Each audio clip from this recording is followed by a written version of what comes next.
తెల్ల రేషన్ కార్డుదారులకు కూటమి సర్కార్ గుడ్ న్యూస్ అనేది తెలియపరిచింది. 4 కోట్ల మందికి లబ్ధి అన్నమాట. ఆంధ్రప్రదేశ్లో తెల్ల కార్డు కలిగి ఉన్న దారులకు కూటమి సర్కార్ శుభవార్త అనేది అందించింది. రాష్ట్రంలో నిత్యావసర వస్తువులు ధరలు అనేవి మండిపోయే తరుణంలో వారికి గుడ్ న్యూస్ అనేది చెప్పడం అనేది, ఈ మేరకు పౌర సరఫరాల శాఖ మంత్రి నాదెళ్ల మనోహర్ కీలక ప్రకటన చేశారు. ప్రభుత్వం నిర్ణయంతో రాష్ట్రంలో ఏకంగా 4,32,00,000 మందికి ఈ లబ్ధి అనేది చేకూరునంది అధికారిక ప్రకటన చేశారు. ఈ నేపథ్యంలో నిత్యావసర వస్తువులు ధరలు ఆకాశానికి తాకే సమయంలో సామాన్య ప్రజలకు సతమతం అవుతున్న వేళ ప్రభుత్వం తీసుకున్న నిర్ణయం అమల్లోకి వస్తుంది అన్నారు. బహిరంగంగా మార్కెట్లో కందిపప్పు కేజీ వచ్చి 180 రూపాయలు అమ్ముతున్నారు.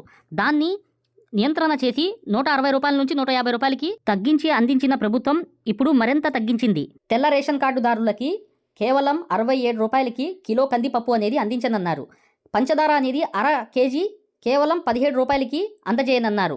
ఆంధ్రప్రదేశ్ రాష్ట్రంలో 4,32,00,000 మందికి ఈ లబ్ధి అనేది చేకూరనుంది. 29,811 దుకాణాలకి, తెల్ల రేషన్ కార్డు దుకాణాలకి ఈ కందిపప్పు పంచదార అనేది చేరవేస్తున్నారు. తెనాలిలో ఇవాళ మధ్యాహ్నం 3 గంటలకు మంత్రి నాదెళ్ల మనోహర్ చేతుల మీదుగా చక్కెర కందిపప్పు పంపిణీ కార్యక్రమం ప్రారంభం కానుంది. నిత్యావసర ధరల తగ్గింపుపై ఏపీ ప్రభుత్వం కీలక నిర్ణయం తీసుకుంది.